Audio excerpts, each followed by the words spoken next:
berpesan tentunya kepada kita dalam ayat suci Al-Quran yang kalau mulai dengan ya ayyuhalladzina amanu, orang beriman, maka lanjutannya adalah berupa perintah, kewajiban kita sebagai hamba Allah, kita sebagai umat Islam untuk melaksanakannya. Jadi kalau itu sifatnya perintah, maka ketika kita laksanakan, maka ini adalah sebuah dosa besar. Jika Allah khususkan ya ayyuhalladzina amanu, bukan ya ayyuhan nas, orang manusia, ya ayyuhal insan, manusia.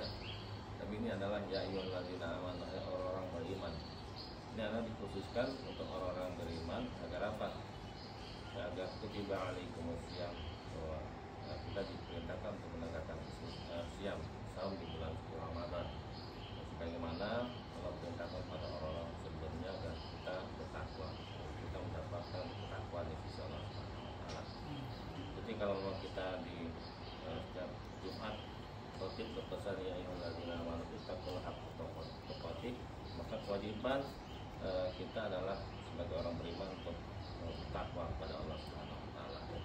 Kenapa? Karena kita sebagai hamba Allah, kita sebagai hamba yang tidak terlepas dari dosa dan kesalahan siapapun kita. Tidak terlepas dari dosa dan kesalahan, tidak terlepas dari kekhilafan, baik itu yang bersumber dari lisan kita, mata kita, penglihatan kita, atau telinga kita, ataupun seluruh organ tubuh yang kita miliki tidak terlepas daripada dosa dan kesalahan.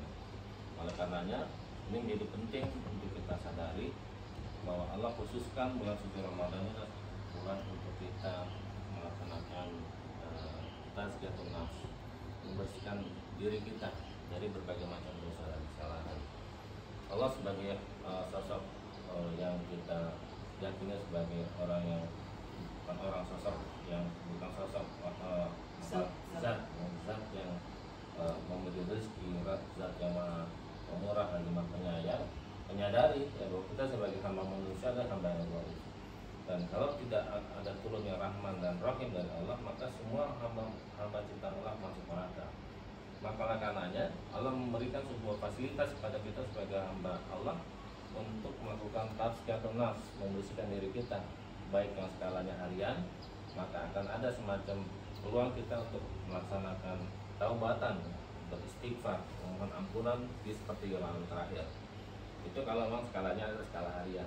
Allah memberikan sebuah kesempatan kepada kita ketika kita bangun dari tidur, ketika kita sholat subuh kesiangan, gitu kan, ketika kita lupa dalam berzikir, ataupun kita lupa dalam berbagai macam hal yang mungkin dengan aktivitas kita, interaksi kita, atau lisan kita, ada orang-orang yang tersakiti, orang-orang yang teraniaya, atau orang-orang yang karena lisan kita tanpa kita sadari dia menjadi orang yang kecewa tanpa kita sadari. Dan ini tidak terlepas dari kita semua yang hadir di sini sebagai hamba yang baik. Tanpa kita sadari, ternyata lisan kita menyakiti perasaan orang-orang yang pernah menjadi atau pernah berinteraksi selama satu hari misalnya. Maka oleh karena Allah Subhanahu wa taala memberikan fasilitas kepada kita untuk memberikan atau memperbanyak istighfar, memohonkan ampunan dari Allah manakala kita melaksanakan kesalahan ataupun kita melaksanakan perbuatan-perbuatan yang menyakiti orang tua kita atau tetangga kita atau saudara-saudara kita. Maka di sepertiga mentah itulah Allah memberikan sarana bagi kita untuk melakukan tazkiyatun nafs, membersihkan diri kita. Nah, dalam skala pekanan Allah pun juga memberikan Jumat yang barokah. Jadi kita sering mendengar istilah Jumat barokah. Karena itu adalah kesalahan-kesalahan kanan yang kita lakukan. Kalau tadi adalah skala harian, maka dalam skala pekanan pun Allah memberikan sebagai zat yang maha rahman, yang maha pengasih dan penyayang, memberikan dan menyadari betul bahwa memang ciptaannya itu adalah zoif, lemah, ya, sering melakukan dosa dan kesalahan. Andaikan Allah tidak memberikan sarana itu, maka yakinilah bahwa semua manusia telah masuk dalam keadaan neraka tanpa ada kesempatan bagi mereka untuk bertaubat, tanpa ada kesempatan bagi mereka untuk bermuhasabah, melakukan introspeksi, menyadari bahwa kita sebagai hamba zoif adalah hamba yang penuh dengan dosa dan kesalahan. Nah, oleh karenanya kalau mau skala harian, skala pekanan, maka skala tahunan Allah memberikan turunnya Ramadan. Ramadan ya, memang kita jadikan sebagai sebuah bulan muhasabah, bulan introspeksi. Ya, karena apa? Karena memang di bulan suci Ramadan lah kita kenal sebagai syahrul Ramadan, syahrul Quran, bulan turunkannya Al-Quran. Jadi hati kita ini kalau memang ingin bersih dan suci, bukan dicuci dengan air. Bagaimana kalau piring kotor? Kalau piring kotor kita cuci dengan sabun, jadi bersih. Tapi hati ini bukan dicuci dengan air, bukan dicuci dengan hujan, tapi harus dicuci dengan siraman Al-Quran. Kita membaca Al-Quran, harapan bisa membersihkan hati kita. Jadi hati kita bukan bersih mungkin karena tetangga kita, bukan bersih karena saudara-saudara kita, atau bukan bersih karena kita kehujanan tiba-tiba kita bersih secara fisik kehujanan, tapi hati kita belum tentu bisa bersih. Nah, bersihnya hati kita terus harus apa? Harus bisa dibersihkan dengan bagaimana supaya kita meningkatkan tilawatil Quran, membaca Quran. Ya, oleh karenanya di bulan Ramadan Allah memberikan sebuah petunjuk pada kita sebagai syahrul Quran, saat bulan diturunkannya Al-Quran. Karena ini memberikan kesadaran berat kita bahwa memang tazkiyatun nafs, membersihkan diri kita memang harus dengan Al-Quran, harus banyak tilawatil Quran. Yang mudah-mudahan ini sebagai sebuah tausiah, tazkirah buat saya dan keluarga, dan juga buat kakak-kakak dan keponakan tentunya. Harapannya marilah kita mempersiapkan diri kita nih. Masih ada beberapa hari untuk merutinkan tilawatil Quran, merutinkan baca Quran kita, agar nanti ketika kita masuk ke dalam bulan suci Ramadan, maka rutinitas ini sudah kita mulai dari awal, sehingga nggak kaget gitu kan. Nggak kaget dengan masuknya bulan suci Ramadan. Maka sejak sekarang mudah-mudahan mari kita sudah menuju Sa'ban, maka di beberapa hari terakhir mari kita mempersiapkan diri kita untuk banyak berinteraksi dengan Al-Quranul Karim. Tidak hanya sekedar tilawat Al-Quran, tidak hanya sekedar membaca Al-Quran, tapi juga bagaimana kita membaca tafsirnya ataupun terjemahannya, seperti itu. Oleh karenanya saya berpesan pada diri saya dan juga pada seluruh kakak-kakak semua dan ponakan agar marilah kita dalam beberapa hari ke depan sebelum memasuki bulan suci Ramadan meningkatkan bacaan kita, tilawat Al-Quran kita, dan sekaligus juga membaca terjemahan dan tafsirnya, mudah-mudahan agar inilah yang memang bisa membersihkan hati kita. Jadi ketika memang kita hadir di bulan suci Ramadan, maka dengan kebersihan hati kita, mudah-mudahan kita pun mendapatkan derajat takwa, la'allakum tattaqun, bagaimana janji Allah Subhanahu wa taala. Nah, persoalannya menjadi introspeksi bagi kita. Banyak ketika ya ayyuhallazina amanu, perintah Allah pada orang yang beriman, orang yang sudah terseleksi, orang yang sudah istilahnya dikhususkan untuk melaksanakan ibadah puasa. Namun ketika melaksanakan ibadah puasa, maka puasa itu hanya sekedar menahan lapar dan haus saja. Ya, kisahnya tidak puasa, penglihatannya tidak puasa, pendengarannya juga tidak puasa. Maka hanya sekedar melaksanakan saum puasa dengan sekedar menahan lapar dan haus.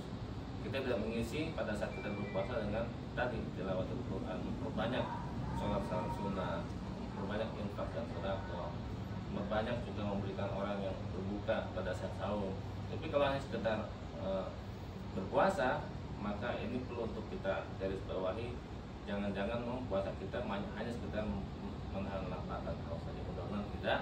Ya, sebagai sebuah tazkirah agar jangan sampai kita dengan anak atau cucu kita nggak jauh beda kualitas sholatnya. Misalnya kita hanya sholat 5 waktu, subuh 2 rakaat, zuhur 4 rakaat, asar 4 rakaat, maghrib 3 rakaat, dan isya 4 rakaat, udah tidak ada tambahan sholat sunnahnya. Misalnya tidak ada tambahan sholat duhanya, tidak ada semacam sholat sepertiga malam terakhir, seperti itu. Jadi kalau ditanya berapa jumlah rakaat yang Anda lakukan, 12 gitu kan, 17. Maka itu nggak jauh beda dengan anak dan cucu-cucu kita. Cucu kita yang baru belajar pun sholat hanya 17 rakaat. Maka dengan usia yang sudah kita syukuri dengan panjangnya umur kita, mudah-mudahan kita bisa meningkatkan. Itu dalam rangka juga membersihkan hati kita. Jadi yang pertama adalah bagaimana membersihkan hati kita melalui bacaan Quran, juga bagaimana membersihkan kita juga dengan sholat-sholat kita. Karena tidak bisa hati ini dibersihkan dengan yang lain kecuali mau mendekatkan diri kita kepada Allah melalui tilawat Al-Quran ataupun memperbanyak sholat. Sekaligus juga memperbanyak istighfar, memohonkan ampunan agar apa yang kita lakukan ada yang tersalahkan tanpa kita sadari, maka kita memohonkan ampunan dari Allah Subhanahu wa taala. Sehingga ya ayyuhallazina amanu itu dikhususkan buat kita yang memang kita menjaga kualitas saum kita, tidak hanya sekedar menahan lapar dan haus, tapi juga mengisi bulan suci Ramadan ini dengan berbagai macam bentuk-bentuk ibadah yang Allah sangat harapkan kepada kita. Karena apa? Karena harapan kita Ramadan yang akan kita laksanakan adalah Ramadan terbaik, Ramadan yang mungkin kita belum tahu tahun 2025 apakah kita dipertemukan kembali dengan bulan Ramadan. Sehingga jadikanlah Ramadan yang akan kita hadapi bersama-sama ini, mudah-mudahan Allah cukupkan umur sehingga kita bisa jadikan Ramadan terbaik dengan kualitas saum kita yang terbaik, kualitas ibadah kita yang terbaik, kualitas saum kita yang terbaik, sholat kita yang terbaik, tilawah Quran kita yang baik. Sehingga janji Allah Subhanahu wa taala bahwa dalam sebuah hadis Abu Hurairah mengatakan ketika datang bulan suci Ramadan, Allah buka pintu surga selebar-lebarnya, Allah tutup pintu neraka yang serapat-rapatnya, dan Allah belenggu setan. Persoalannya ketika Allah buka pintu surga selebar-lebarnya, kayak pintu itu pun kalau kita tidak lewati, kita tidak akan bisa keluar. Atau ketika ada pintu surga selebar-lebarnya tapi tidak ada niat kita untuk memasuki, maka percuma saja dibuka pintu selebar-lebarnya, kita tidak meningkatkan saum kita, tilawah kita, sholat kita untuk bisa masuk dalam surga. Karena untuk masuknya surga yang Allah buka selebar-lebarnya tadi syaratnya bagaimana kita bisa meningkatkan kualitas saum kita, meningkatkan tilawah Quran kita, meningkatkan sholat kita, meningkatkan zakat infak dan sedekah kita, dan niat silaturahim kita. Itulah syarat beberapa sekian banyak yang bisa kita jadikan surga ketika dibuka lebar, maka kita gampang masuknya. Tapi ketika itu tidak kita lakukan, mau selebar apapun surga yang dibuka lebar, susah juga kita masuknya. Lebaran pintunya itu kecil. Kenapa? Karena kita tidak memperbanyak amal-amal kita yang Allah ridhoi, Allah kehendaki seperti itu ya. Ya mudah-mudahan daging kultum yang singkat ini bisa memberikan sebuah nasihat kepada kita, dan kita tidak tahu tahun 2025 apakah Allah masih mempertemukan kita di bulan suci Ramadan. Maka jadikanlah Ramadan yang misalnya akan kita masuki beberapa hari ke depan sebagai Ramadan terbaik di antara Ramadan yang kita lakukan selama ini. Seperti itu, mudah-mudahan Allah berikan kemudahan, Allah berikan kesehatan, melapangkan rezeki kita, Allah memudahkan segala urusan kita, sehingga mudah-mudahan saum kita lakukan dengan mudah, tilawah Quran kita lakukan dengan mudah, sholat pun juga tidak hanya sekedar 17 rakaat, perbanyaklah sholat sunnah lain yang insya Allah bisa sejalan dengan perluasan surga yang Allah buka pintunya lebar-lebar dengan amal-amal kita yang kita lakukan. Ya, kalau amal kita sedikit, maka kita pun agak susah untuk masuk pintu surga yang Allah sudah buka selebar-lebarnya. Kenapa? Karena amal-amal kita terlalu sedikit untuk bisa masuki surga yang Allah sudah buka pintunya selebar-lebarnya dan Allah tutup. Kenapa? Karena kita masih mungkin ada hubut dunia, cinta dunia barangkali, sehingga susah untuk memperbanyak sholat sunnah, susah untuk meningkatkan tilawah Quran kita, susah untuk bersedekah, berinfak, bersedekah atau berbagai macam amal kebaikan yang harapannya Allah bisa menjadikan sebagai sebuah bensin bisa masuk dalam pintu surga yang Allah buka selebar-lebarnya. Allah tutup neraka serapat-rapatnya dan Allah belenggu setan-setan. Kalau setan pun tidak belenggu, nyata kita pun juga tetap saja misalnya tidak menganggapnya sebagai sebuah Ramadan atau bulan yang penuh berkah, maka percuma saja setan dibelenggu, tetap saya masih ada dalam diri. Mudah-mudahan kita tidak seperti itu ya. Terus saya barangkali mudah-mudahan ceramah singkat ini untuk 7 menit ini bermanfaat buat saya dan keluarga dan juga kakak-kakak semua, keluarga besar, dan juga mudah-mudahan berkumpulnya kita pada sore hari ini juga berkumpul yang kita nanti di surganya Allah Subhanahu wa taala. Maka marilah kita akhiri dengan Al-Fatihah ala hadiyah wa yang disoleh. Al-Fatihah. A'udzubillahi minasyaitonir rajim. Bismillahirrahmanirrahim. Alhamdulillah rabbil alamin arrahmanir rahim maliki yaumiddin. Iyyaka na'budu wa iyyaka nasta'in ihdinas siratal mustaqim. Shiratal ladzina an'amta 'alaihim ghairil maghdubi 'alaihim waladdallin. Alhamdulillah rabbil alamin. Syakirin hamdan na'imin. Hamdan yu'afini kafi mazidah. Ya Rabbana lakal hamdu kama yanbaghi li jalali wajhika 'azimi Rabbana zalamna anfusana wa illam taghfir lana wa tarhamna lanakunanna minal khasirin.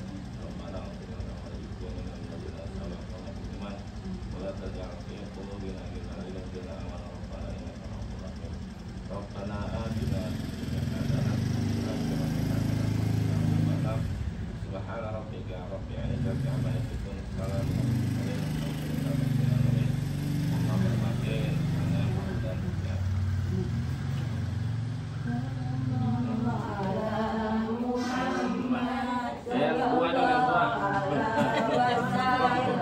Ada apa?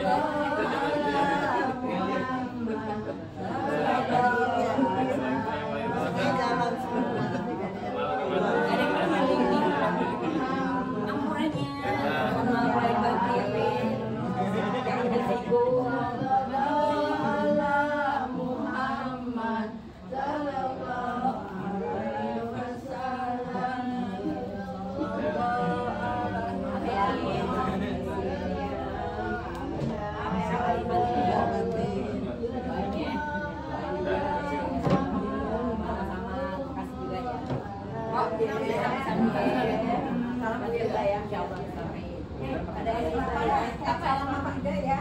Apa?